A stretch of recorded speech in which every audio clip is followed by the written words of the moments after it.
ఎట్టి పరిస్థితుల్లో ఒకరిని హేళన చేయకుండా ఉండాల్సిన పనులు, వారి బట్టల గురించి, వారి అమ్మా నాన్నల గురించి, వారి ఇంటి గురించి, వారి వైకల్యం గురించి, ఒకరి నమ్మకం గురించి, ఒకరి కష్ట సమయాల గురించి, ఒకరి బాధల గురించి, ఒకరి మరణం గురించి ఎప్పుడూ అవహేళనగా మాట్లాడకూడదు. అన్ని దానాల కంటే అన్నదానం గొప్పదంటారు. అన్నదానం కన్నా గొప్పది అభయదానం.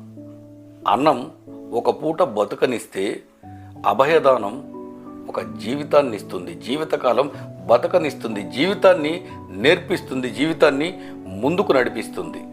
గుర్తింపు లేనప్పుడు, నిన్ను చూసి నలుగురు నవ్వుతున్నప్పుడు బాధపడకు. గ్రహణం పట్టినప్పుడు సూర్యుని కూడా ఎవ్వరూ చూడరు. మబ్బులు వీడిపోయాక సూర్యునికి పడిపడి నమస్కారాలు చేస్తారు. With right people you grow every day.